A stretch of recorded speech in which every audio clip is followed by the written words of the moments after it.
Hello friends, my name is Naresh Lakhani and I am Chartered Accountant by profession.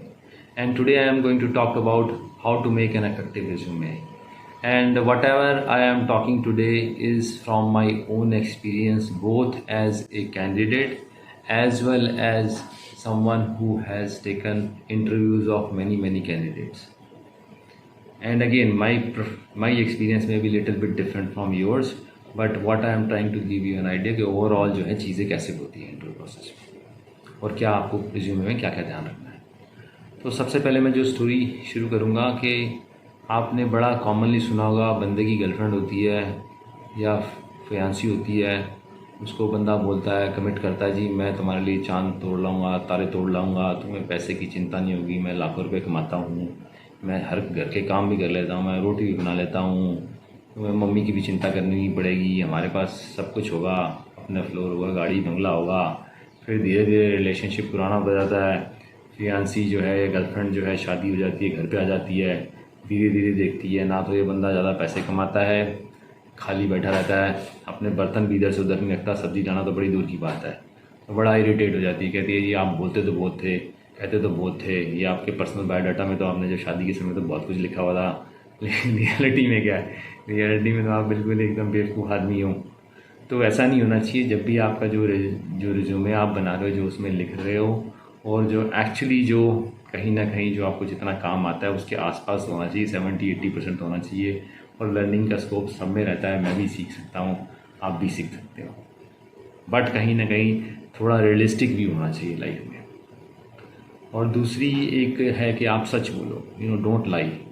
मैं अपने एक दोस्त की कहानी सुनाता हूँ। मेरा एक दोस्त CFO लेवल पे लगा, बड़ा अच्छा qualified chartered accountant, more than 20 year experience था। बंदे की प्रीवियस जॉब चली गई, उसको इंटरव्यू के लिए बुलाया नई कंपनी में। उसको समझ नहीं आ रहा था कि मैं झूठ बोलूँ या सच बोलूँ कि मेरी जॉब अभी नहीं है, मैं 2 महीने से मैं खाली बैठा हूँ।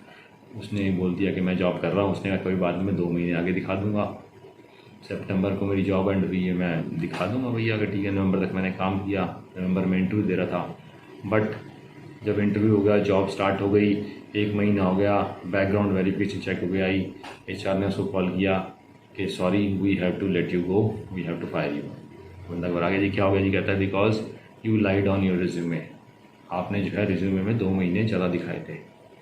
अब वो जो 2 महीने ज़्यादा दिखाने की वजह से उसको जॉब से हाथ धोना पड़ा। जो उसकी इज्जत थी, रिस्पेक्ट थी और जो अच्छी खासी पोजीशन मिली थी, उसको वहीं सब खत्म हो गया। तो ये सब चीज़ें जो है ना आपको बड़ी ध्यान रखनी पड़ेगी। अब मैं कहता हूँ रिज्यूमे क्या है। रिज्यूमे एक तरीके का, आप एक बिल बोर्ड का एडवर्टाइजमेंट देखते हो या एक ब्रोशर देखते हो, उसमें लिखा होता है ये मोबाइल है, इसमें इतने पिक्सल्स हैं, इसमें क्लैरिटी ये है, इसमें वॉइस की क्वालिटी ऐसी है, इसका स्पीकर ऐसा है, इसका ब्लूटूथ में ये फीचर्स हैं, इसकी 5G कैपेबिलिटीज़ हैं, ऑल दीज थिंग्स हैं। ऐसे ही आप अपने आप में बता रहे हो, अपने बारे में बता रहे हो। तो कहीं ना कहीं वो चीज़ें कहीं ना कहीं आप में होनी पड़ेंगी और आपको शो करना पड़ेगा अपने रिज्यूमे में कि ये सब चीज़ें आप में हैं, ये फीचर्स हैं, ये खासियतें हैं, ये आपने अवार्ड जीते हैं, ये सब काम हुए हैं, somewhere you have to show it. अब मैं कहता हूँ रिज्यूमे जो है is a summary of my academics और वर्क हिस्ट्री। ऐसा नहीं है, it is much more than that. आपकी कहीं ना कहीं पर्सनैलिटी के बारे में बताता है, आपकी बैकग्राउंड के बारे में बताता है, आपकी कैपेबिलिटीज़, आपने कितने सर्टिफिकेशन की हैं, कैसा आपने काम किया है, कि कितने लोग आपने मैनेज किए हैं, क्या आप आगे कर सकते हो। Somewhere you also have to showcase कि आप में कैपेबिलिटी क्या है, नॉट ओनली आपने क्या किया, आपकी कैपेबिलिटी कितनी है, आप कितना और कर सकते हो जो भी अब आपने किया। सेंस ऑफ क्वालिटी आपकी कहीं ना कहीं उनसे आपकी दिखनी चाहिए। और रिज्यूमे जो है वो आपका फर्स्ट इंप्रेशन है। आप कहीं भी जाते हो, आपको जाने का मौका तभी मिलता है जब आपका रिज्यूमे अच्छा मिलता है। नॉर्मली कोई भी जॉब के लिए around 300 to 400 people easily apply for the job and for interview usually only 5 to 10 people are called. तो प्लीज़ आप ध्यान रखो कि रिज्यूमे जो है आपको 300 से 5 या 10 लेवल पे लाएगा, और वो तभी लाएगा जब वो आपका अच्छा होगा। जो भी आपने थॉट्स लिखे हुए हैं, जो भी आपने काम किए हैं, उसको हाईलाइट करो, रेलेवेंट चीज़ों को, चाहे वो एजुकेशन हो, चाहे वो एक्सपीरियंस हो, सब चीज़ों को जो है ना आपको अच्छे तरीके से हाईलाइट करना पड़ेगा। आपको उस एम्प्लॉयर को माइंड में रखना पड़ेगा, उस एम्प्लॉयर की क्या रिक्वायरमेंट उसके हिसाब से हो सकता है आपको रिज्यूमे को थोड़ा चेंज भी करना पड़ेगा और आपको जस्टिफाई करना पड़ेगा कि हाँ जी मैं ये कर सकता हूँ, ये आपकी पोजीशन है, ये मेरी कैपेबिलिटीज़ हैं और दोनों बड़ी क्लोजली मैच कर रही हैं and I am the best one, there is no one better than I am. अब competition is so fierce, so your resume has to be very very attention grabbing. ऐसा नहीं है ढीली ढीली चीज़ें लिख दी आपने सब कुछ और ढंग से कुछ भी नहीं लिखा है, इंग्लिश भी ख़राब लिखी है, ग्रामर भी आपने ख़राब लिखी है, स्पेलिंग चेक भी नहीं आपने चेक किए, कुछ लिखा है कुछ नहीं लिखा, तो आपका कहीं ना कहीं बिल्कुल जो बोलते हैं ना क्रिस्प एंड क्लियर चीज़ें होनी चाहिए।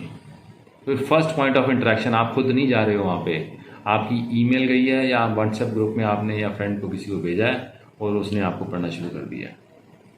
बहुत ज़्यादा टाइम जो अगर हायरिंग जो मैनेजर है या जो रिक्रूटर है जो आपको फ़िल्टर कर रहा है, जो आपको 300 से 5 या 10 मिनट में आने लगा, वो 30 सेकंड से ज़्यादा यूजुअली या 1 मिनट लगा लेगा, हायर साइड पे आपको लगा लेगा, इससे ज़्यादा कोई नहीं लगाएगा आपको।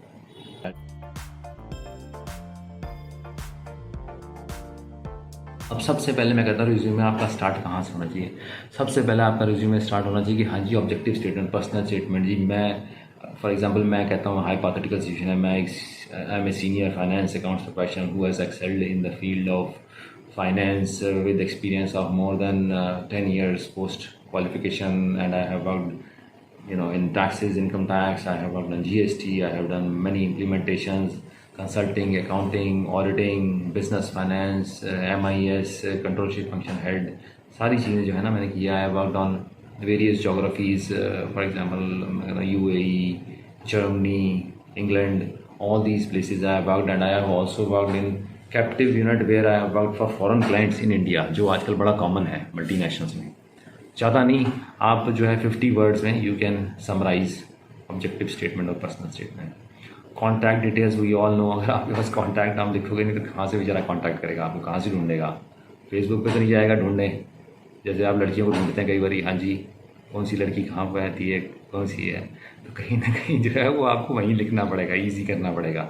आपकी एजुकेशन क्वालिफिकेशन क्या है, आप CEO, आपने कोई और सर्टिफिकेट, आप सीसा किया हुआ है, टीसा किया हुआ है, आपने कोई डिप्लोमा इन इंटरनेशनल टैक्सेशन किया है, ये सारी चीज़ें आप लिखो।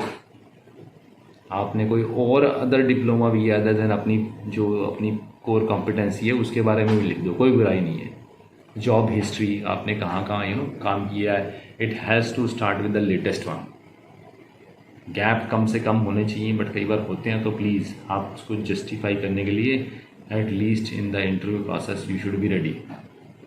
टेक्निकल क्वालिफिकेशन आपकी क्या है मैंने आपको ऑलरेडी बता दिया है। कोर कॉम्पिटेंसीज में for example I am good in auditing and accounting closings और जनरल लेजर क्लोजिंग, तो लिखो। अगर आप GST कॉम्पिटेंसी है तो उसमें लिखो। और कोई आपके स्किल सेट्स हैं, आपने कोई माइक्रोसॉफ्ट पे सर्टिफिकेशन किया हुआ है और आपने कोई ERP में एक अच्छे काम किया हुआ है, अचीवमेंट्स जो भी आपको आज तक जो आपको अवार्ड्स मिले हैं, प्लीज़ उसको लिखो। अगर आप अपने अवार्ड्स के बारे में नहीं लिख रहे हो आपने, तो आपको उसको, awards will distinguish you from other people. जो गधे और घोड़ों में जिसको बोलते हैं डिफरेंस, वो जो है आपके अवार्ड्स बताते हैं, आपको कितने अवार्ड्स मिले हैं। उसके बाद पर्सनल अचीवमेंट, आपने कोई फॉर एग्जांपल ड्यूरिंग कोविड आपने कोई वॉलंटियरिंग किया, या कोई आप NGO में आप पढ़ाते हो, या आप कोई संस्थान के साथ एसोसिएटेड हो, आपको प्लीज़ उसको लिखो, क्योंकि उसको बंदे को पता चलेगा ये बंदा एक ऐसा बंदा है जो अपने काम के अलावा भी लोगों की मदद करता है, और जो आपका जो पर्सनल लाइफ में जो आपका जो पर्सनैलिटी है वो कहीं ना कहीं उसको नज़र आएगी कि काम में भी ऐसे ही करेगा, दूसरों लोगों की मदद करेगा, दूसरों लोगों को हेल्प करेगा। अगर आपने ये सारी चीज़ें की हुई हैं, अब मैं कहता हूँ भेजना है। Essential of sending A resume सिर्फ यही तो नहीं है आपने बना के अपने पास रखना, भेजने का भी एक आर्ट है। ये नहीं है उठा के भेज दिया आपने जहाँ मर्जी जिस मर्जी ग्रुप में डाल दिया और वो आपका पढ़ना शुरू कर देगा अचानक ही। कहीं ना कहीं आपको उसको थोड़ा सा एक cover letter, if you are sending it through email, आप उसको कवर लेटर बनाओ। उसमें ऑब्वियसली अपनी पर्सनल डिटेल्स लिखो, छोटी मोटी कॉन्टैक्ट डिटेल्स लिखो, क्वालिफिकेशन लिखो, आप skill set just basic. Again 100 word से ज़्यादा की कोई ज़रूरत नहीं है मेरे हिसाब से आपको कवर लेटर होने का। आपने IFRS किया है, GST किया है, इम्प्लीमेंटेशन किया है। अनसॉलिसिटेड अगर आप भेज रहे हो किसी को अपने resume and you are seeking for job, उसमें आप एडिशनल चीज़ें लिख सकते हो। फॉर एग्जांपल मेरी एग्जिस्टिंग सैलरी कितनी है, या मैं कितनी CTC एक्सपेक्ट कर रहा हूँ, अपना ईमेल ID लिखो, अपना मोबाइल नंबर लिखो। और अगेन अनसॉलिसिटेड में आपको लिख सकते हैं कि मेरे पास मैं कौन सी लोकेशन प्रेफर कर रहा हूँ।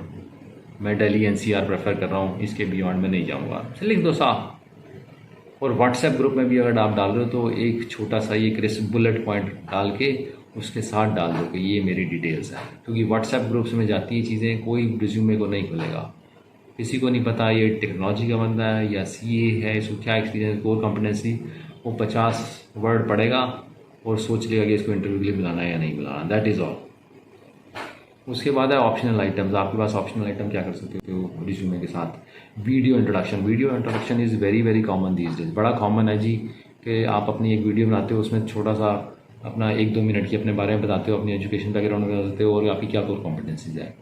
Video basically just brings you right there at the table of person who wants to take your interview. बिना बुलाई उसने आपके बारे में देख ली है और उसको लग जाएगा कि बंदे को हायर करना है। अगर आपकी पर्सनैलिटी अच्छी है, अच्छी बात करते हो, तो प्लीज़ अपना वीडियो जरूर। डेट ऑफ बर्थ मेरे हिसाब से ऑप्शनल है, बट इन इंडियन कंटेक्स्ट बड़े लोग हैं मांगते हैं भाई दो। मैरिटल स्टेटस मेरे हिसाब से you don't need to write. आप शादी करोगे नहीं करोगे, ज़िंदगी भर कुंवारे रहना है, या 4 शादियाँ करके आप डिवोर्स कर चुके हो, प्लीज़ मेरे हिसाब से प्रोस्पेक्टिव एम्प्लॉयर का इसमें कोई इंटरेस्ट होना नहीं चाहिए। कितने बच्चे हैं, बच्चे आपने करने हैं नहीं करने हैं, कर चुके हो, छोड़ो। लैंग्वेज इज़ नोन इम्पॉर्टेंट है। अगर आप कोई इंटरनेशनल जॉब के लिए अप्लाई कर रहे हो, आप जर्मनी के लिए, यूएस के लिए अप्लाई कर रहे हो, तो कहीं ना कहीं आपको लिखना पड़ेगा कि आई हैव प्रोफिशिएंट और एक्सीलेंट नॉलेज ऑफ इंग्लिश। या जर्मनी के लिए कर रहे हो तो मैं जनरल नॉलेज का मैं एक्सपर्टीज़ मेरे पास है, मैं ऑलरेडी कर सकता हूँ। या सिमिलरली इंटरनेशनल जॉब के लिए आप एम्प्लॉयमेंट स्टेटस भी जो है, एम्प्लॉयमेंट वीज़ा का स्टेटस जो है, मेरे पास एम्प्लॉयमेंट वीज़ा है, यूएस अप्लाई कर रहे हो, H1B वीज़ा है मेरे पास ग्रीन कार्ड है, मैं हाँ भाई मैं, ऐसा नहीं है आपको ज़्यादा धक्के नहीं खाने पड़ेंगे, ज़्यादा परेशानियाँ नहीं देनी पड़ेंगी मेरे को हायर करने के लिए, बिकॉज आप हर कंट्री हर जोग्राफी के लिए रेडी नहीं हो।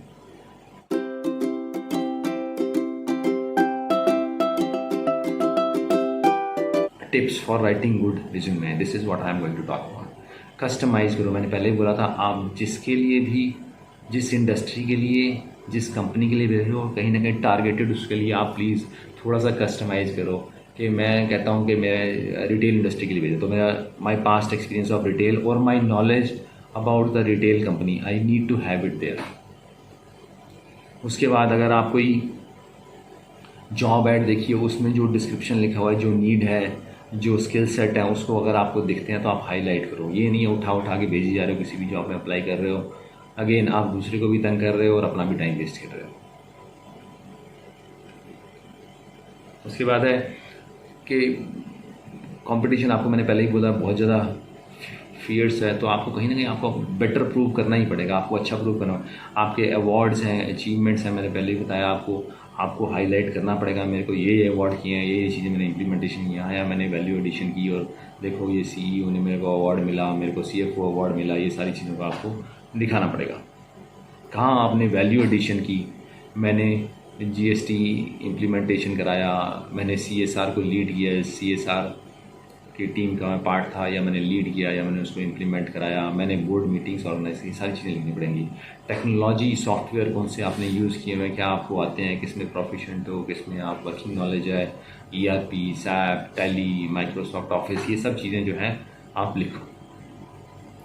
Keep it simple short. जो है ना, अपने रिज्यूमे को बहुत ज़्यादा लंबा मत बनाओ। आपको जो है रामायण महाभारत नहीं लिखनी है ना, आपको कुरान लिखनी है। आजकल वैसे ही लोग नहीं पढ़ रहे हैं, छोटे छोटे पोस्ट पढ़ते हैं। आप 1-2 पेज, 2 पेज से ज़्यादा तो मेरे हिसाब से बिल्कुल बेकार है। 1 पेज से ज़्यादा तो वैसे वो पढ़ेगा ही, तो पहला पेज ही आप अच्छा बना लो, उसमें सही लिख दो, सेकंड पेज जो है तक कोई नहीं जाने वाला। बट 2 पेज से ज़्यादा please make sure you don't have your resume. Font size आप कौन सा यूज़ कर रहे हो, कोई फंकी फॉन्ट साइज़ मत यूज़ करो। कलर जो है कहीं पिंक मत उठा के लिखना शुरू कर देना, या लाल रंग का लिखना शुरू कर दो। फॉन्ट कौन सा लिख रहे हो, एरियल और टाइम्स न्यू रोमन काफ़ी है मेरे हिसाब से, दोनों चलते हैं आजकल। लेटेस्ट चीज़ों के बारे में आप ज़्यादा हाईलाइट करो, लेटेस्ट चीज़ों के बारे में आप ज़्यादा फोकस करो, चाहे वो जॉब एक्सपीरियंस हो, चाहे वो आपका एजुकेशन हो, और क्रोनोलॉजिकल सीक्वेंस में इसी तरह से बनाओ, वेरी इंपॉर्टेंट है। अगर 20 साल पहले आपने क्या किया सबसे ऊपर लिख दोगे तो शायद वो कंफ्यूज हो जाएगा, उसको समझ भी नहीं आएगा कि क्या चल रहा है। इमीडिएटली आपको उठा के वो रिजेक्ट की मेल नहीं भेजेगा, आपको उठा के साइड पर रख देगा बस आपके रिज्यूमे को। करेक्टनेस है, मैंने आपको पहले बताया, एम्प्लॉयमेंट डेट और टाइटल्स डेजिग्नेशन बिल्कुल एकदम, if you have at least month two month it should be right, उसमें कोई गड़बड़ नहीं होनी चाहिए। गड़बड़ करोगे तो आप मरोगे, प्लीज़ ध्यान रखो। बैकग्राउंड चेक होगी, आपको या तो झूठा करार दे दिया जाएगा, आपकी बेइज्जती भी होगी। तो वो बोलता है ना, गालिब का शेर है, बड़े बेआबरू होकर तेरे कूचे से हम निकले, वो हाल हो जाएगा आपका। उसके बाद है कि अपने बारे में बताओगे, आपने क्या किया, कहाँ आपने इनिशिएट किया, वेयर यू प्रोएक्टेड। मैं कहता हूँ मैंने अगेन मैं बोर्ड की मीटिंग ऑर्गेनाइज करता था, मैं बोर्ड के साथ इंटरेक्ट करता था, मैं एमडी के साथ रिपोर्टिंग करता था, मैंने न्यू MIS रिपोर्ट्स बनवाई, मैंने बोर्ड्स के लिए पैकेज बनाया, मैंने जब एक्विजिशन हो रहा था तो I supported them on due diligence, I developed new software, I helped in the new software, or I created a new model of working on GST reports. I planned this thing, man. I initiated implementation of different ideology of international taxation or philosophy, the way we were doing it in our organization. I manage 100 people, I manage 20 people. Please write it. उसको बंदे को पता चले काम करने वाला बंदा भी, सिर्फ थ्योरी नहीं लिख रहा, बुक्स नहीं लिख रहा, कहीं ना कहीं उसके पास एग्जाम्पल भी है बंदे के पास दिखाने के लिए।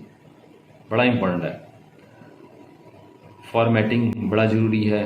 फॉर्मेटिंग से आपको जॉब कोई नहीं दे देगा, अच्छी फॉर्मेटिंग आपने की है, बट मैं आपको बता रहा हूँ आपकी अगर घटिया फॉर्मेटिंग है तो आपको जॉब मिलने की पॉसिबिलिटी जो है वो बड़ी कम हो जाएगी। ईमेल से अगर आप रिज्यूमे को सेंड कर रहे हैं तो please convert from word to PDF थोड़ा सा नाइस और क्रिस्प भी लगता है, प्लस PDF को no one can change it also. Photo copy अगर आपको, वैसे आजकल hard copy no one sends it, but अगर आप फ़ोटो कॉपी कर रहे हैं तो प्लीज़ मेक श्योर दैट आप उसके प्रिंट लें, फ़ोटो कॉपी मत करें। फ़ोटो कॉपी में कई बार बड़े गंदा सा प्रिंट भी आ जाता है। फ़ॉन्ट साइज़ थोड़ा अगेन अच्छा प्रोफेशनल, और मल्टीपल फ़ॉन्ट साइज़ मत यूज़ करो, एक ही फ़ॉन्ट साइज़ को कोशिश करो। हाँ ठीक है, कहीं आप अंडरलाइन और बुलेट कर सकते हो, बट ज़्यादा फ़ॉन्ट साइज़ और फ़ॉन्ट का जो स्टाइल है वो प्लीज़ डिफरेंट मत करो। अब मैं बताता हूँ कि क्या क्या चीज़ें आपको नहीं करनी, वो भी ध्यान दें। अभी तो करना है, यस ये करना है, वो करना है, हाँ जी आपने भी कर दिया, पर क्या चीज़ें नहीं करनी है उसे भी थोड़ा ध्यान रखना। अब डोंट राइट योर एक्सपेक्टेशंस। बड़ा बार होता है मैं ये करना चाहता हूँ जी, आप इंटरव्यू में पूछते हैं आप क्या करना चाहते हो जी, मैं तो करना चाहता हूँ जी मैं GST इम्प्लीमेंटेशन करना चाहता हूँ, या मैं लिटिगेशन का काम करना चाहता हूँ, मैं सब चीज़ें, मैं हाई कोर्ट जाके रिप्रेजेंट करना चाहता हूँ कंपनी को, मैं सुप्रीम कोर्ट जाके रिप्रेजेंट करना चाहता हूँ सारे केसेस में। प्लीज़ अपने रिज्यूमे में मत लिखो, leave it on discussion. When you have discussion in resume you simply write what you can do, what are your capabilities, कहाँ पे आप अच्छे हो। क्योंकि अगर आप रिज्यूमे में सब कुछ लिख दो, ये करना चाहता हूँ वो करना चाहता हूँ, तो उसको लगेगा कि यार ये ऑर्डिनरी जॉब जो day to day routine mundane work है वो शायद काम करने में इंटरेस्टेड ही नहीं होगा, उसको बस हाई एंड काम नहीं मिलेगा तो दुखी हो जाएगा, बोर हो जाएगा, मोनोटोनस हो जाएगा उसके लिए। पुराने सुपरवाइज़र एम्प्लॉयमेंट का जो है address, phone number please don't write, because sometime you may or may not be hired, but if someone calls that person and start talking about you, and they tell them that you were there for the interview, your existing employer or supervisor may get annoyed or upset. He may think कि भाई this guy is not interested in working with our organization. तो आपको उसको धोबी के कुत्ते वाला हाल हो जाएगा, ना घर का ना घाट का, कहीं के भी नहीं आप रह जाओगे। तो भी लिखने की कोई ज़रूरत नहीं है। रेफरेंस के लिए अगर आपको मांगे तो दे दो। केयर डेट का मैं दोबारा बोल रहा हूँ, बड़ा केयरफुल हो जाओ, मैं बार बार बोलता हूँ, कौन सा एटलीस्ट मंथ टू मंथ जो है वो सही होना चाहिए। जो भी रिस्पॉन्सिबिलिटीज़ है उसको क्लियरली लिखो। कॉपी पेस्ट अगर आप कर रहे हो कोई चीज़ों को, प्लीज़ आप उनको ध्यान से पढ़ो, रिव्यू करो। कई बार होता है हम कॉपी पेस्ट कर लेते हैं, गूगल से जाके देख लिया, इंस्पायर हो सकते हो आप गूगल से। गूगल आपका जो है वो आपका डॉक्यूमेंट नहीं बन सकता, Google can be your selling point. तो कहीं ना कहीं अपने हिसाब से चीज़ों को ठीक करो। सिंपल लैंग्वेज, ज़्यादा कॉम्प्लिकेटेड जार्गन्स, छोटे वर्ड्स, एब्रीविएशंस बड़ा कॉमन है हमारे हिंदुस्तान में। तो खास तौर में देखा भाई हर चीज़ का छोटा सा वर्ड लिख लेंगे, फिर मतलब क्या है भाई, तो बंदा बताएगा यार मैं तो समझ नहीं आता आधी बात। तो इसीलिए तो प्लीज़ जो पूरे इंग्लिश को जैसे है एंड को AND लिखो, वो एंड वो घुमाने वाला ऊपर वाला मत लिखो। सिंपल सी छोटी सी बात है। आपकी एब्रीविएशंस आप यूज़ करते हो घर पे अपनी मम्मी के साथ, अपने दोस्तों के साथ, ऑफिस में, प्लीज़ वो एब्रीविएशंस मत यूज़ करो, पूरा लिख दो, कोई फ़र्क नहीं पड़ेगा। फॉर्मल इंग्लिश लिखो, कोई कैजुअल इंग्लिश, कोलोकियल इंग्लिश, या जिस तरह से आप अपने फ्रेंड से कई बार बात करते हो व्हाट्सएप वाली इंग्लिश मत लिखो। अच्छी इंग्लिश हो, बंदे को लगेगा यार नीट क्लीन साफ़ सुथरा आदमी है, काम करेगा और वैल्यू एडिशन लाएगा। अब एक बार मैं लास्ट में समराइज़ कर देता हूँ क्या करना चाहिए। Make it simple, correct English, चीज़ों को प्रूफ रीड करो, अपने रिज्यूमे को प्रूफ रीड करो, बी ट्रुथफुल, सच बोलो, एटलीस्ट उतना ही कमिट करो जितना आप कर सकते हो। हाईलाइट रेलेवेंट जो भी आपके एक्सपीरियंस हैं उसको आप हाईलाइट करो। अचीवमेंट्स, कैपेबिलिटीज़ जो भी हैं, जो आपने किया हुआ है, जो आप कर सकते हो, वो सब चीज़ें आप हाईलाइट करो। और आपको प्रूव करना है जी कि मैं जो है why I am the best fit, वो कहीं ना कहीं आपको लिखना पड़ेगा। तो आपको उसके लिए कस्टमाइज आपको करना पड़ेगा। So this is all I had today on resume building, and I will soon meet you on some another video. Thank you. I hope you enjoyed it. Bye bye. Take care.